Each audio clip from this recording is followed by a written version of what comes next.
Hey, it's Nathan.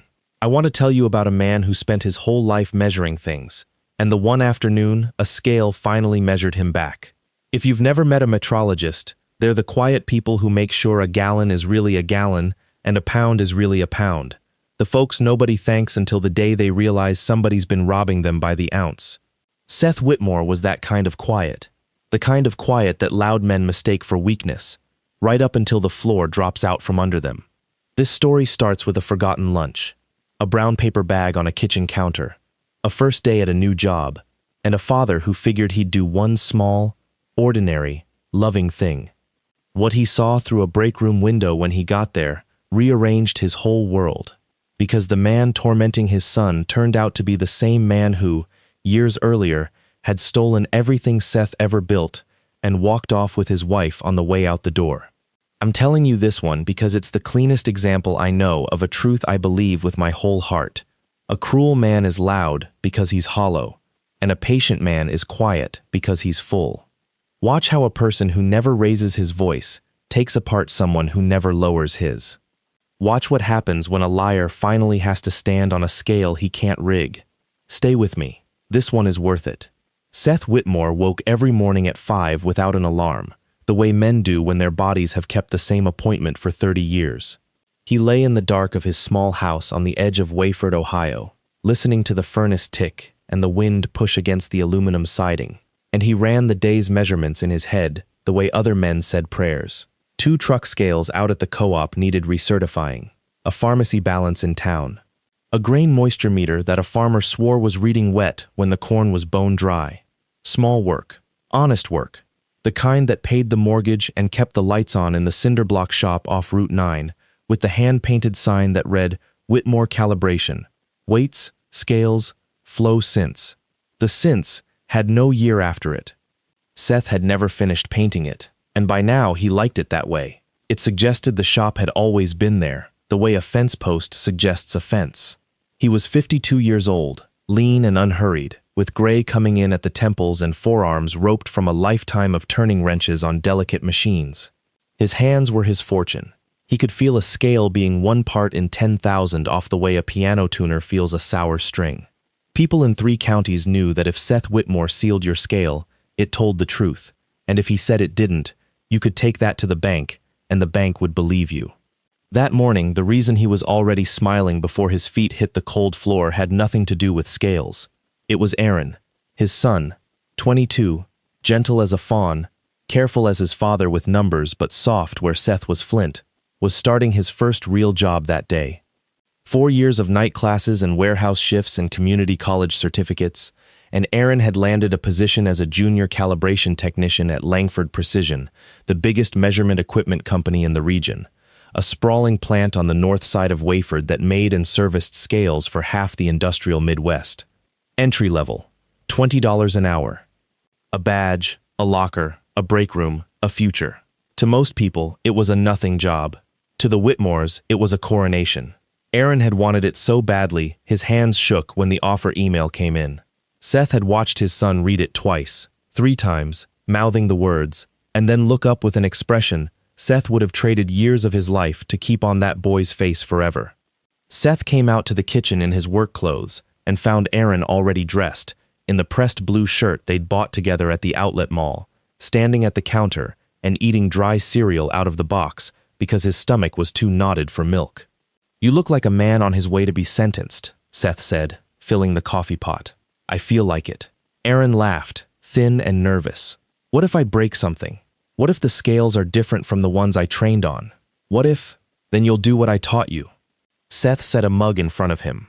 "You slow down. You check twice. You never guess.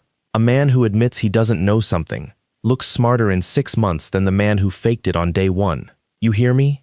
I hear you. You know more than you think you do. You've been in my shop since you were 7. You've got the touch. It's in your hands, same as mine." He tapped his son's knuckles. "Just be honest, and be careful, and be kind to whoever's below you, because someday they'll be above you. That's the whole job. That's the whole life, honestly."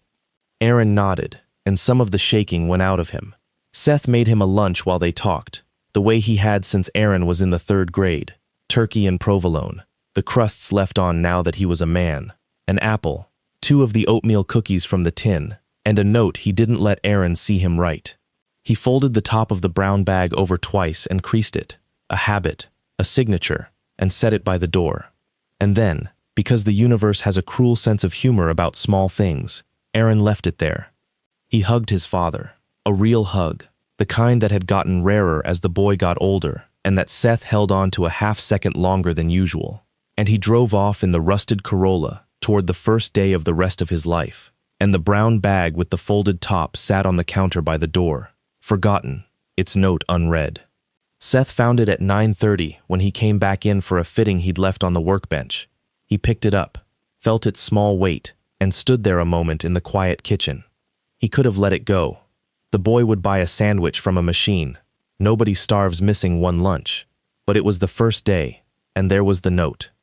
And Seth Whitmore was a man who believed the small things were the only things, that a life was just a long series of small, honest acts, and that skipping one because it was inconvenient was how people slowly turned into the kind of person he didn't want to be. He wiped his hands, took off his shop apron, put on the clean jacket, and drove the 12 minutes to Langford Precision to bring his son the lunch he'd forgotten. It was the most ordinary decision a father ever made.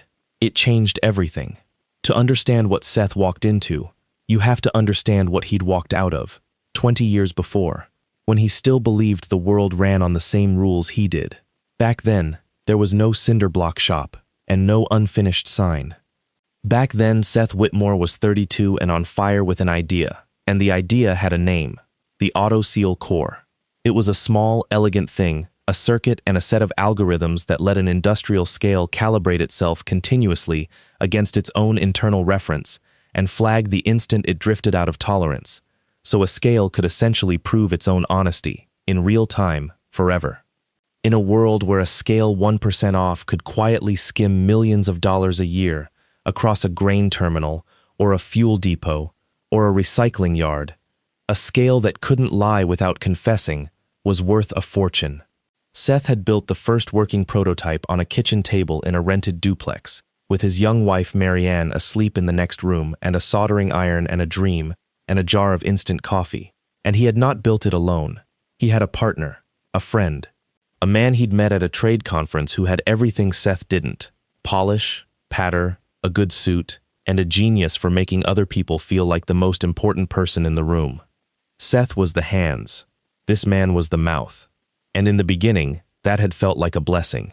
His name was Chad Langford. They started the company together in a leased bay behind a tire store. Whitmore and Langford Instrument. Seth designed. Chad sold. And it worked. God, it worked. The Auto Seal Core was everything Seth promised.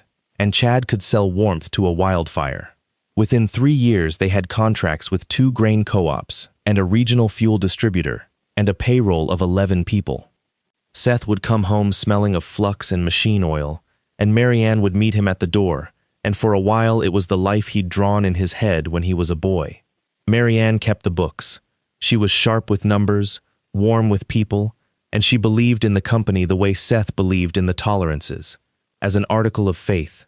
She handled the vendors and the bank, and, increasingly, Chad, because Chad was the face and Marianne was the office, and the two of them spent long days and longer nights on the road to trade shows and client sites, while Seth stayed back in the shop with his beloved machines, exactly where he was happiest, exactly where he could be most easily forgotten.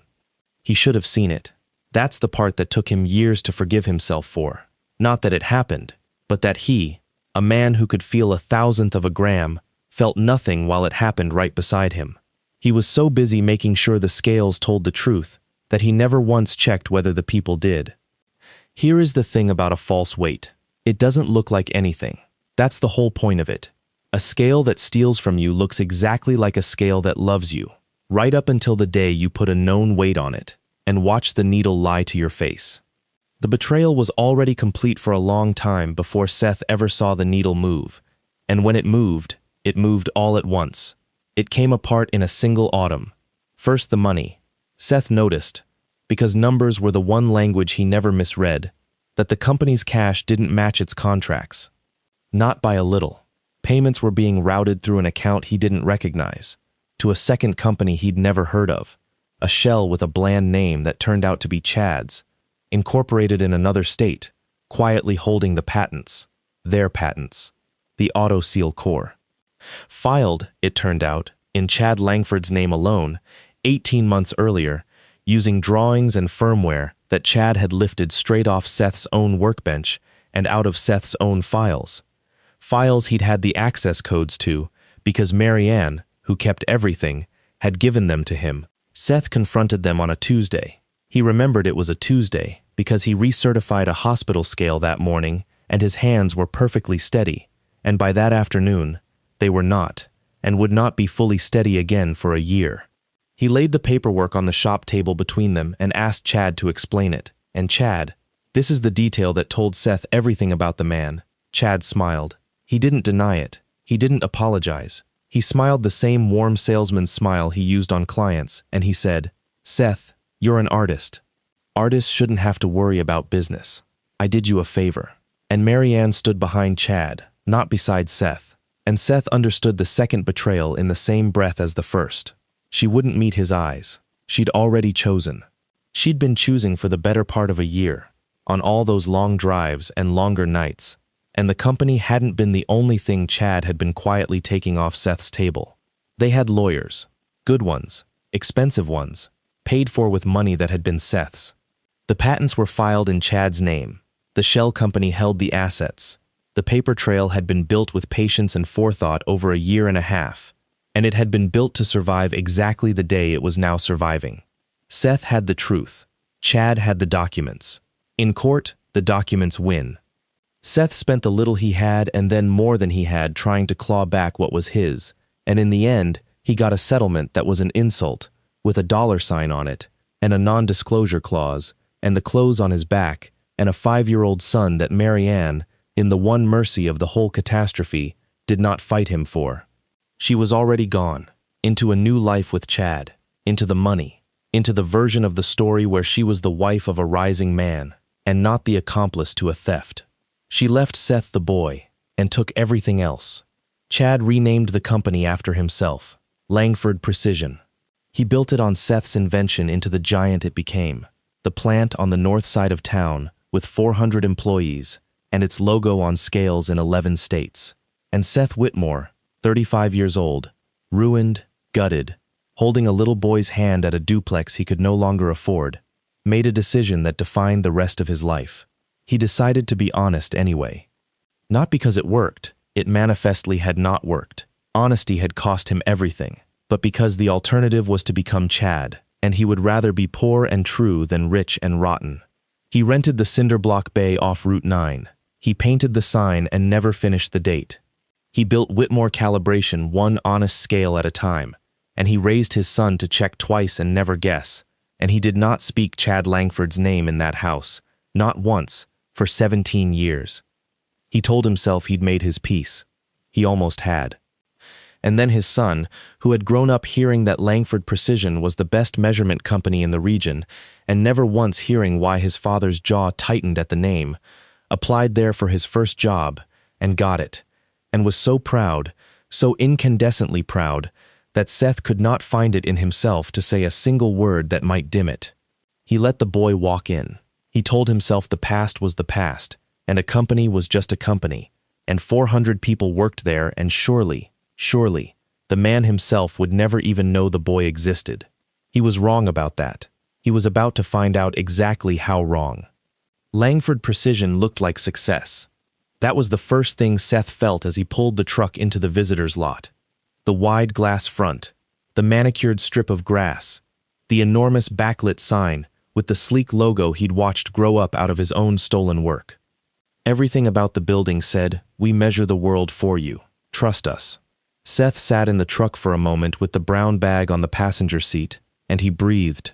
And he told himself he was a delivery man and nothing more. Drop the lunch at the front desk. Ask them to send it back to the new tech in calibration. Leave. Simple. Inside, the lobby was cool and bright and empty, except for a receptionist on a phone call, one finger raised in the universal one moment. Seth waited. Through a set of interior glass doors, he could see a hallway, and off the hallway, a room with a long window into it. A break room, the kind every plant has, vending machines and round tables and a bulletin board of OSHA posters and softball flyers. And there were people in it. A lot of people, for mid-morning, standing, watching something. Seth drifted toward the interior doors, the bag in his hand, some animal part of him already moving before his mind had a reason. He put his hand on the door. It wasn't locked. He pushed it open just enough to hear. A voice was talking. A big, warm, carrying voice. A voice built to fill rooms and sell things. And it was saying, in the tone of a man telling a joke that everyone had better laugh at, "No, we don't sit. Not on your first day. On your first day you learn where you stand. Literally. Get up on the chair. Up. Everybody. Look at the new guy. Look how eager he is." Laughter. Uneasy. Obligatory. The laughter of people who are afraid. Seth's feet carried him down the hall to the window. Inside the break room, standing on a plastic chair in the center of the room with his head down and his pressed blue shirt dark under the arms with sweat, was Aaron, his son, on a chair, in front of 40 people, shaking. And the big warm voice was still going, and now Seth could see its owner, standing with his back half to the window, holding something up in the air like a trophy, playing to the room. "You forgot your lunch, big man? On day one? Aw, somebody's daddy pack it for him?" More laughter. Sharper now. Cruel now. "Tell you what, you'll eat when I say you eat." That's rule 1. Now, apologize. To everyone. For existing. Go on. Loud. And the thing the man was holding up in the air, dangling it, mocking it, was a brown paper bag with the top folded over twice and creased. Aaron's lunch. The one Seth had made. The one Aaron hadn't forgotten at all. The one that had been taken from him. Seth's blood turned to ice and then to fire in the space of a single heartbeat. And then the man on the far side of the glass turned, still laughing, so the fluorescent light caught his face full on, and Seth saw who was holding his son's lunch bag over his son's bowed head. It was Chad Langford. 20 years older, silver now, thicker through the middle, the suit better, the teeth whiter, but the smile was exactly, precisely, molecularly, the same smile he'd worn across a shop table 2 decades earlier when he said, "I did you a favor." The same warm, hollow, invulnerable smile. He was the CEO. He had walked down from his glass office on the top floor to personally, publicly, gleefully, break in the new junior technician on the boy's first morning, the way apparently he liked to do, the way a certain kind of man does when cruelty is the only thing that still makes him feel large. And Chad Langford knew exactly whose son he was breaking. Seth understood that instantly. With the same certainty he felt a scale go out of true. You did not accidentally single out the one new hire in a 400-person plant. You did not accidentally make the Whitmore boy stand on a chair and apologize for existing. Chad had seen the name on an application, and he had reached across 20 years to press his thumb down on the one soft place Seth Whitmore had left in the world. This wasn't cruelty. This was a message. Every muscle in Seth's body wanted to go through that glass. He was 52, and he had a wrench's grip and 2 decades of grief, and for one white second he saw himself doing it. The door, the room, his hands around that white-toothed throat, Aaron on the chair, the laughter, the bag. He did not do it. I want you to understand how hard that was, and why he didn't, because it's the hinge the whole story turns on.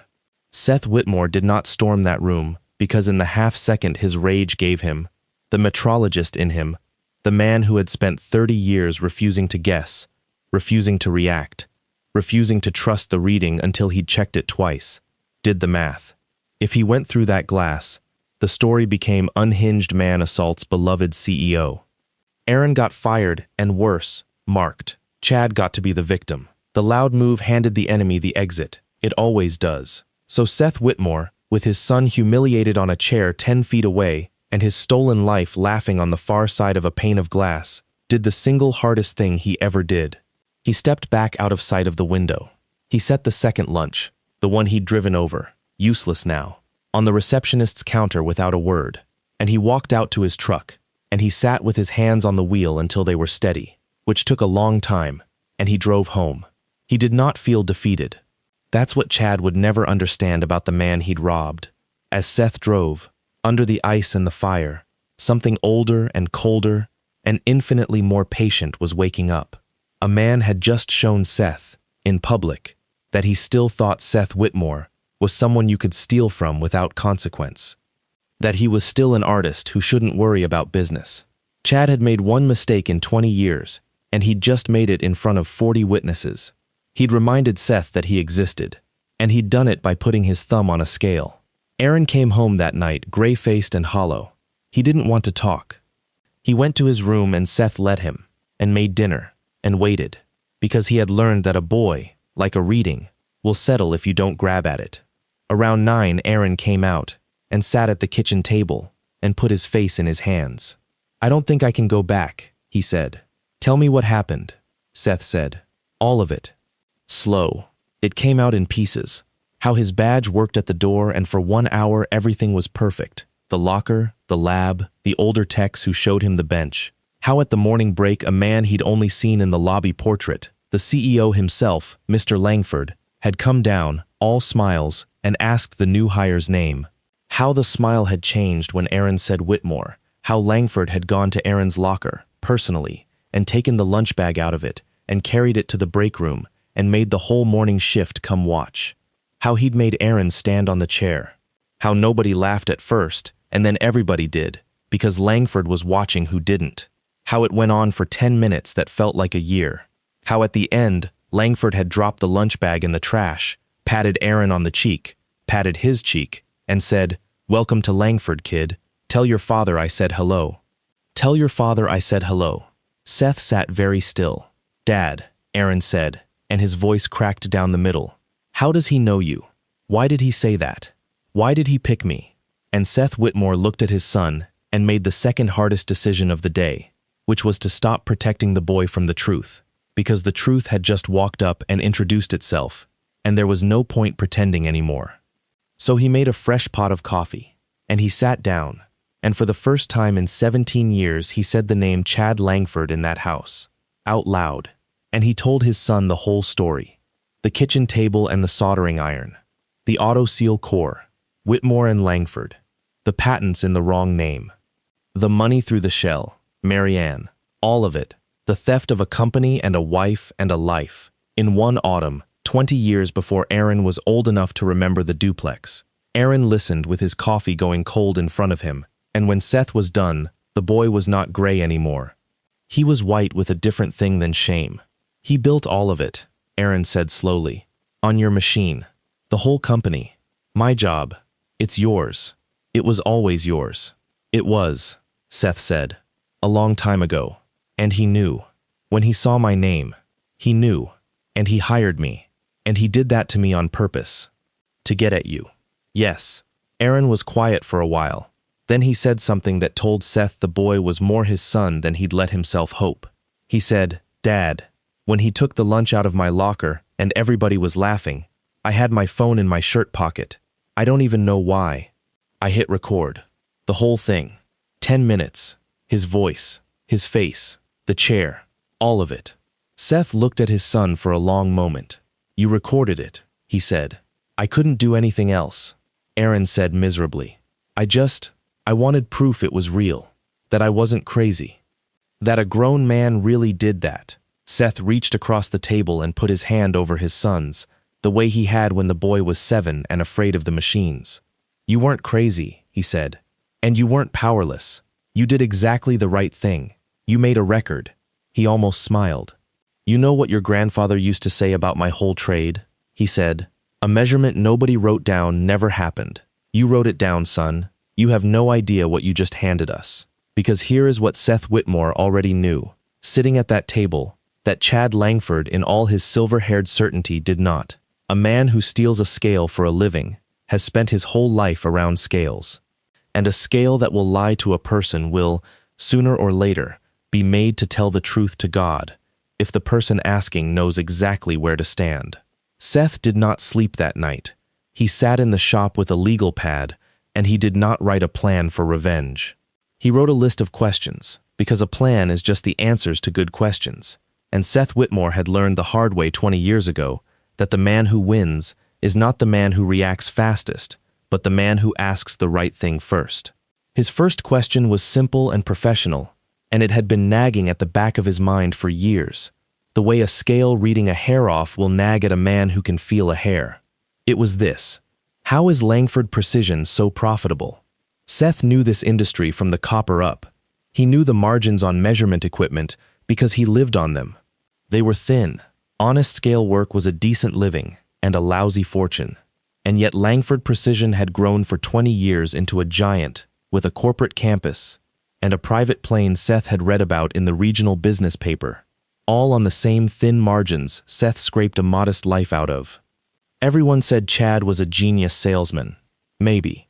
But numbers were the one language Seth never misread, and the numbers had never quite added up, for years, in the back of his mind, and he had always let it go because it was not his business, and thinking about Chad Langford was a wound he chose not to open.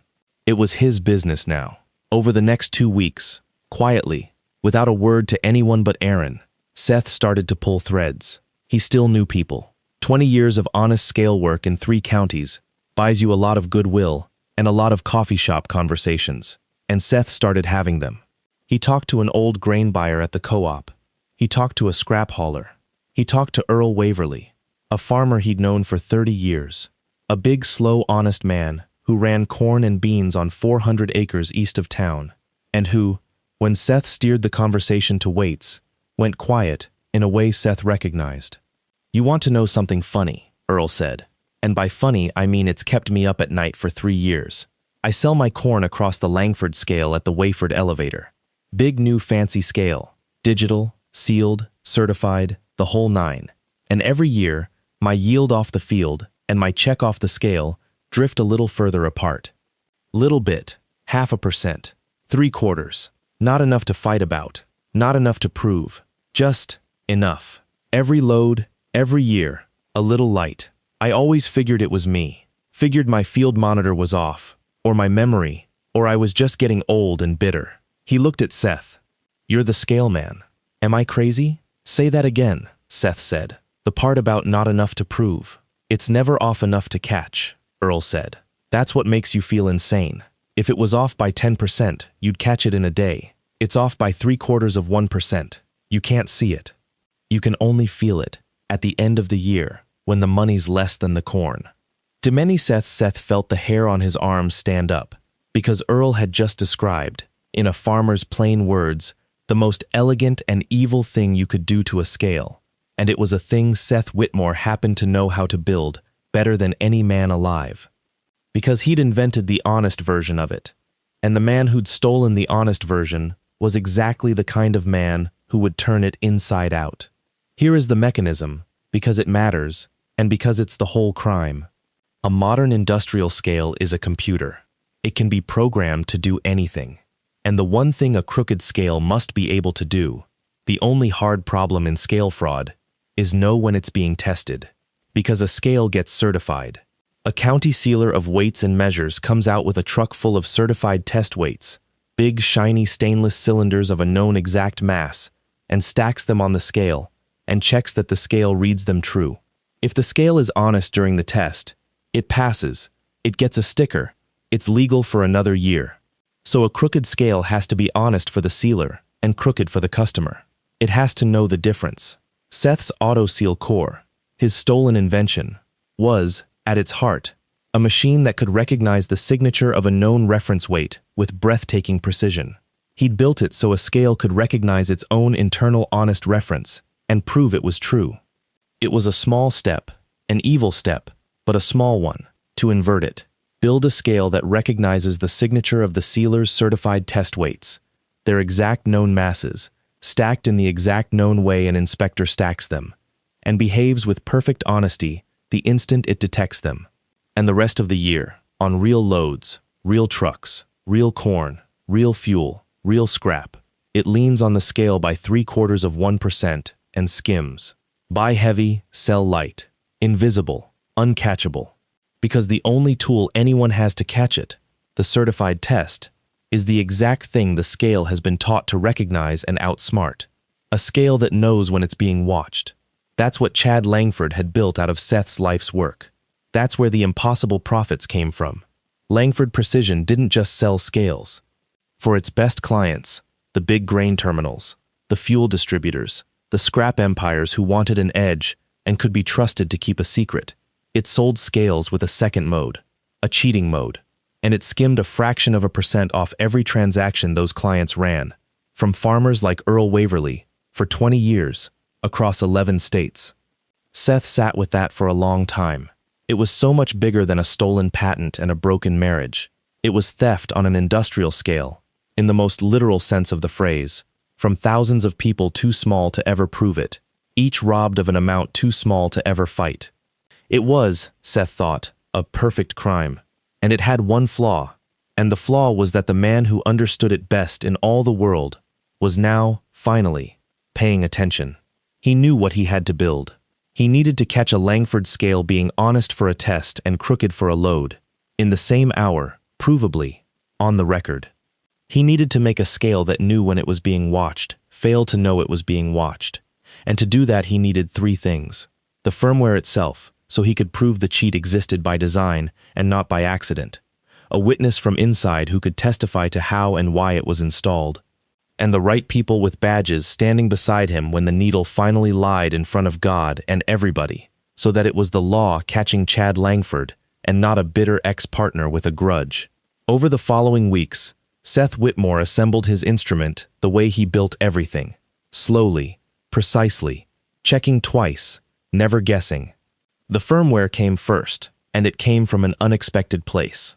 Aaron, who had, against Seth's advice and every instinct in his father's protective heart, gone back to work at Langford Precision, turned out to have inherited more than good hands. He had inherited patience. "If I quit, he wins, and he learns nothing," Aaron said, "and if I stay, I'm inside."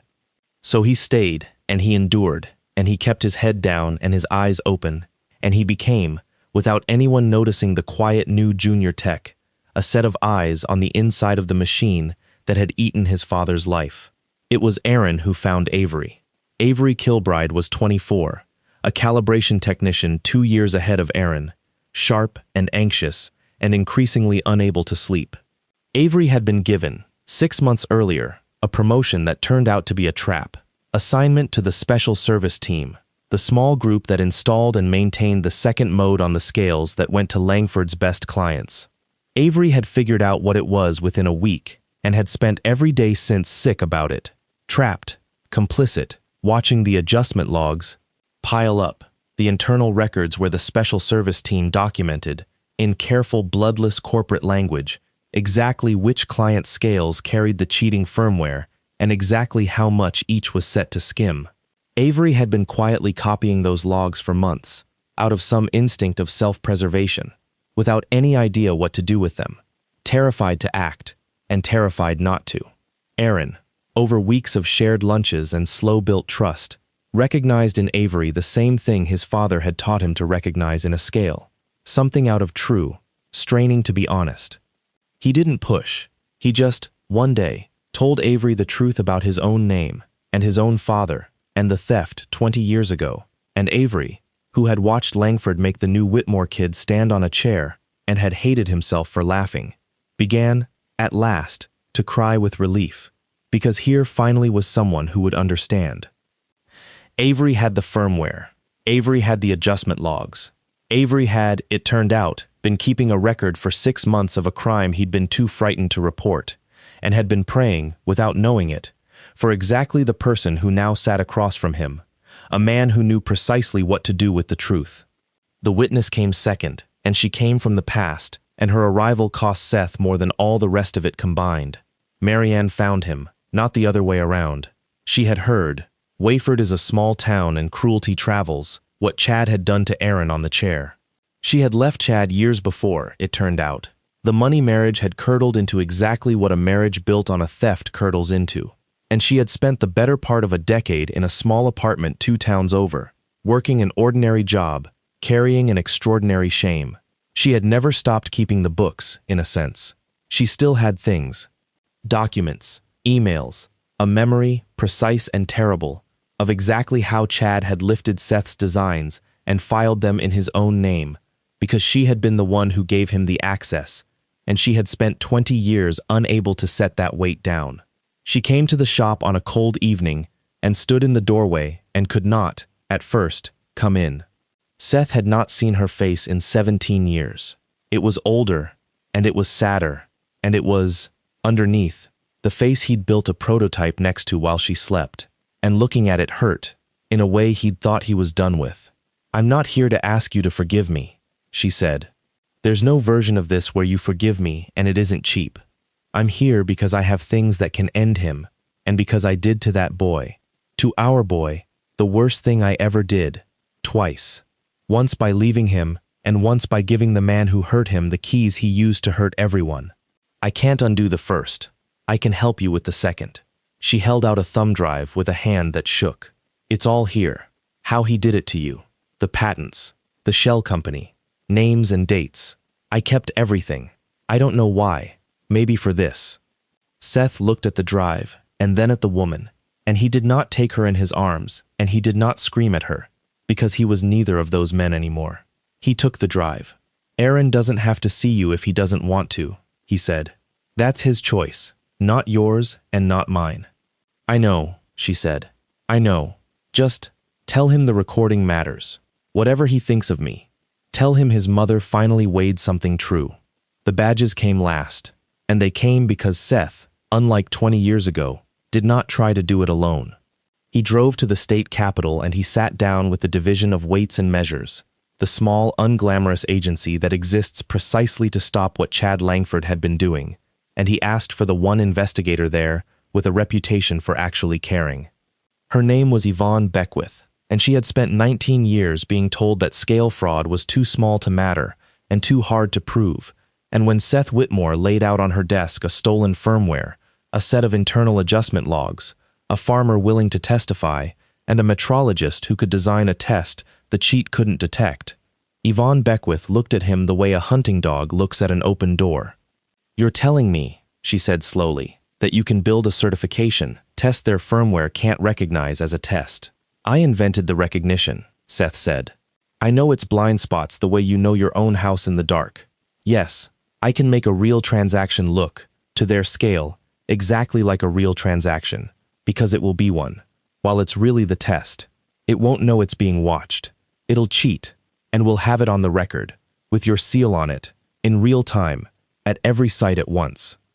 Yvonne brought in the Attorney General's Consumer Protection Unit and a careful young prosecutor named Lillian Radcliffe who understood immediately that this was not a small case but a 20-year, 11-state, thousands of victims case, the kind that makes a career and, more importantly to Lillian, the kind that actually helps the people the law usually forgets.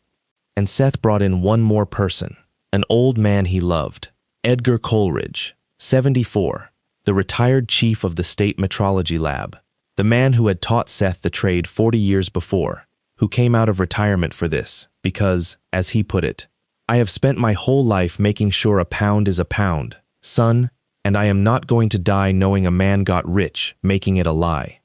The instrument was assembled.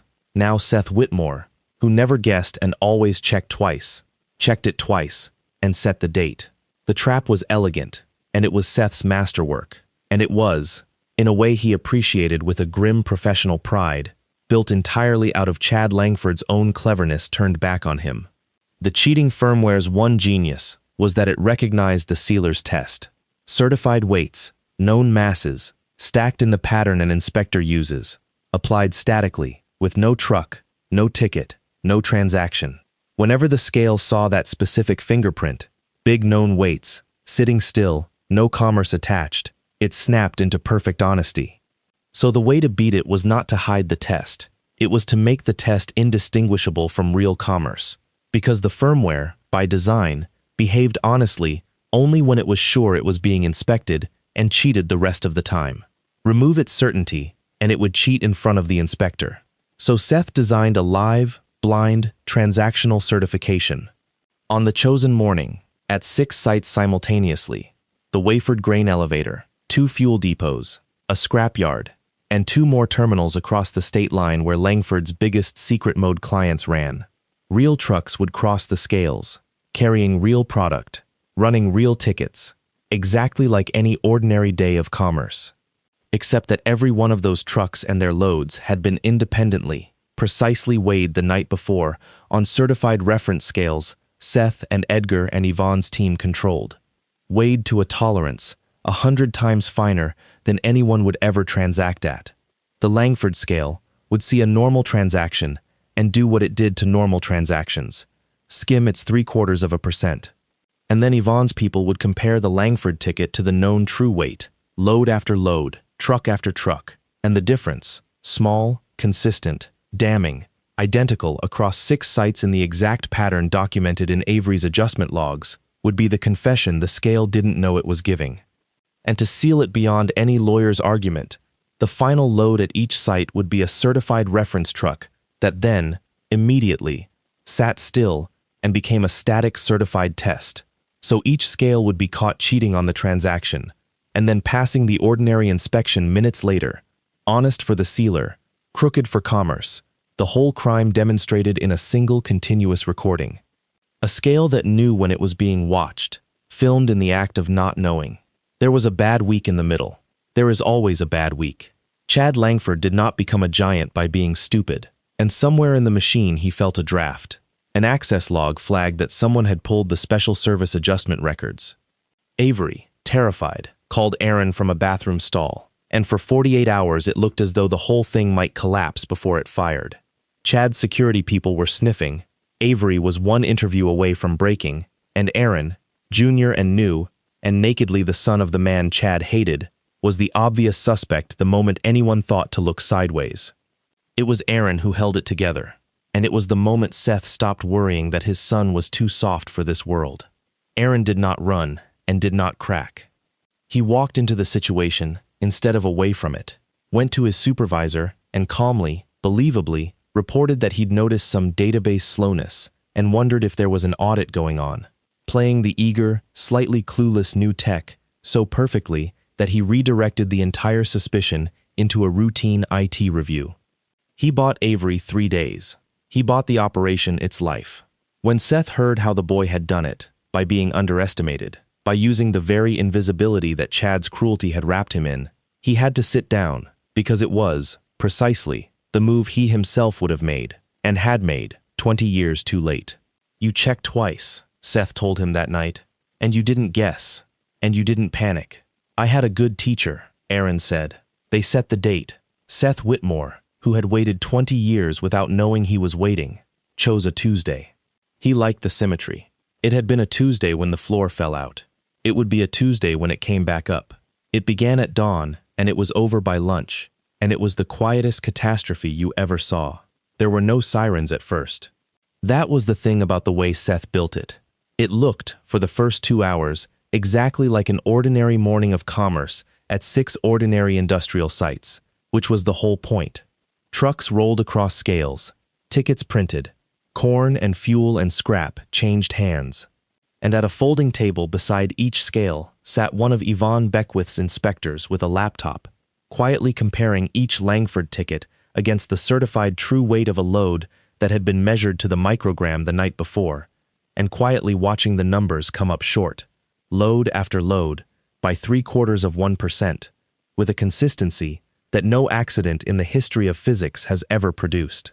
Seth stood at the Wayford grain elevator, next to Earl Waverly, and watched Earl's own truck cross the scale. Earl had insisted on being there, had insisted on driving the load himself. They knew, to the ounce, what was on that truck. The Langford scale read it light. Earl looked at the ticket, and then at the true number on the inspector's laptop, and this enormous, slow, gentle man, who had lain awake for 3 years thinking he was crazy, put his face in his weathered hands and wept, because after 3 years someone had finally proven he wasn't.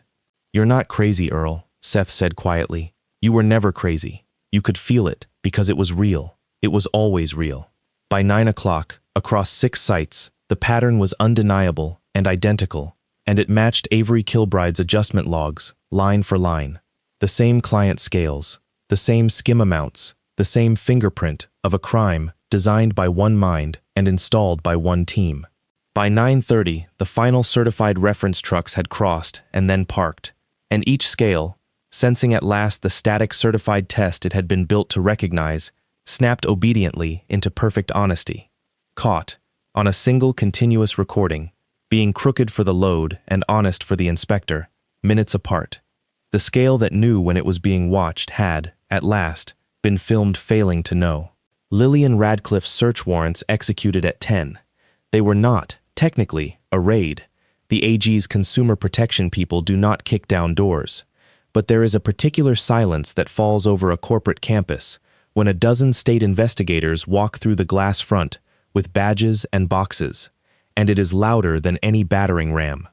They went straight for the special service servers, whose contents they already knew because Avery had handed Seth the map.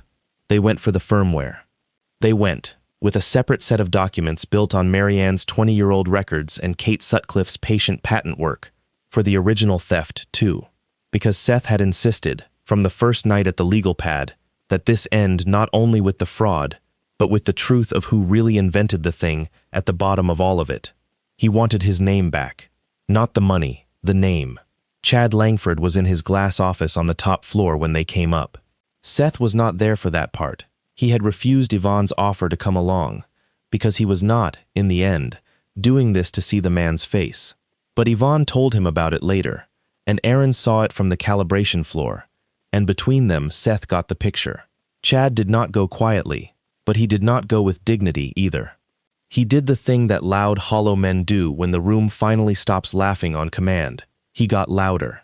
He threatened. He named lawyers. He told Lillian Radcliffe she was ending her career. Told Yvonne Beckwith she was too small to understand what she was touching. Told the investigators that this was Wayford, and he owned Wayford, and they had no idea whose son they were. And then, this is the part Aaron told his father, quietly, that night.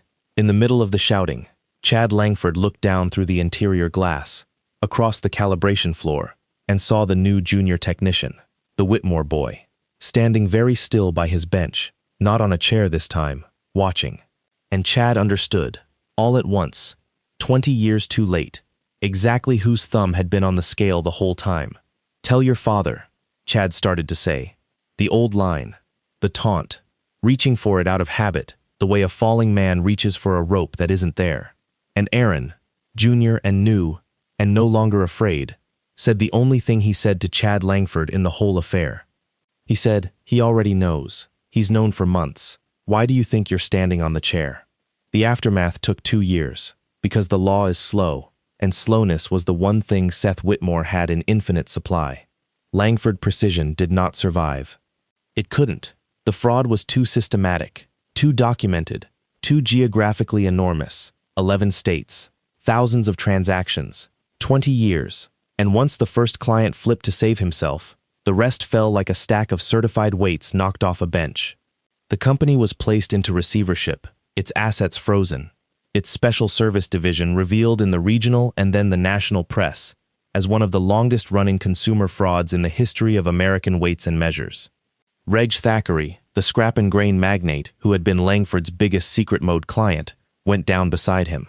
Douglas Norcross, the county sealer who had rubber-stamped the rigged scales for a decade in exchange for an envelope, took a plea and surrendered the certification he had spent 30 years disgracing.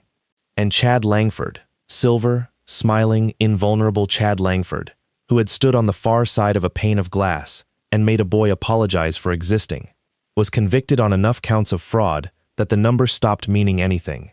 And he stood, at his sentencing, in front of a judge and a gallery full of the small people he'd skimmed by the ounce for 20 years, and he did not smile, because for the first time in his life, there was no one in the room he could sell. The patents came back. It took Kate Sutcliffe 18 patient months, and Marianne's testimony and a paper trail 2 decades cold. But a court found what everyone in that shop had always known, that the auto-seal core was Seth Whitmore's invention, conceived and built by his hands, stolen by a partner he'd trusted. They restored his name to the filings. Seth framed the corrected patent and hung it in the cinder block shop, next to the sign with no date.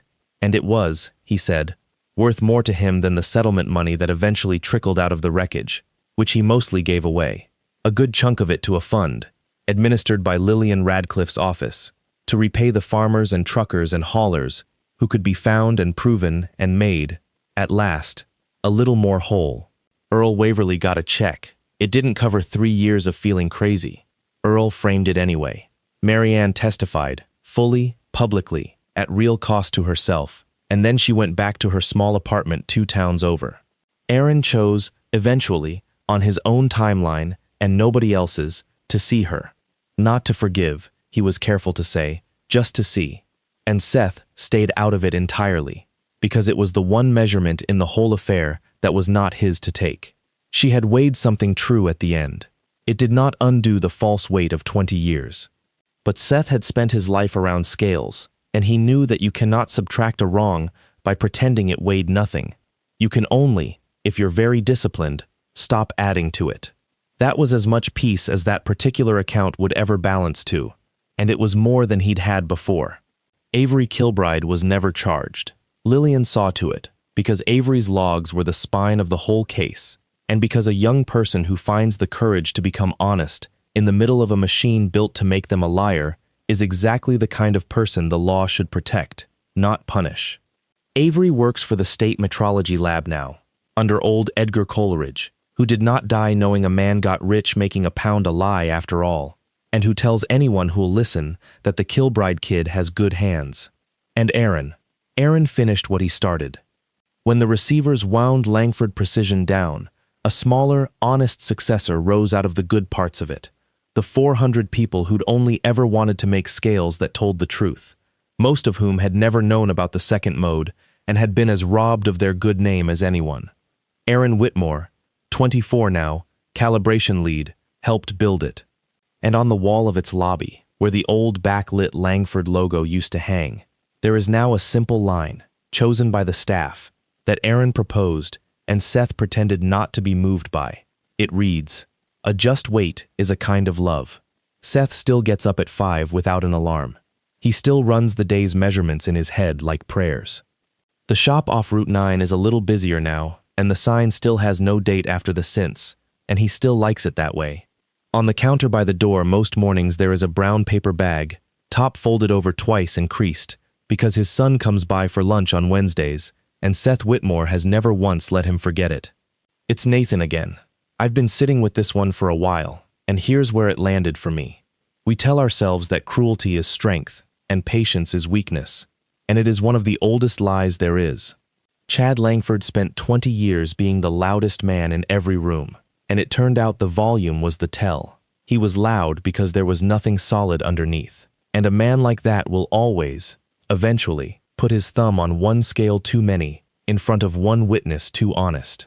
Seth Whitmore spent the same 20 years measuring corn and fuel in a cinder block shed, and it turned out that was strength, the real kind, the kind that doesn't need an audience, the kind that can wait. When the two of them finally stood on opposite sides of the same pane of glass, it was never really a contest. The loud man just didn't know it yet. I keep coming back to what Seth didn't do. He didn't go through that window. Every cell in his body wanted to, and he didn't. And that restraint wasn't him being passive, it was him being precise. He understood that rage is a gift you hand your enemy.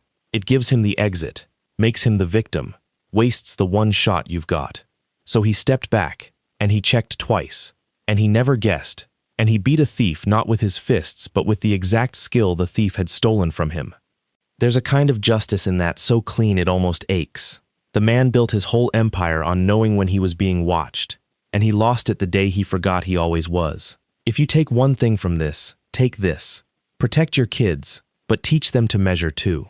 Aaron didn't win because his dad rescued him. He won because when a cruel man handed him a humiliation, he quietly hit record.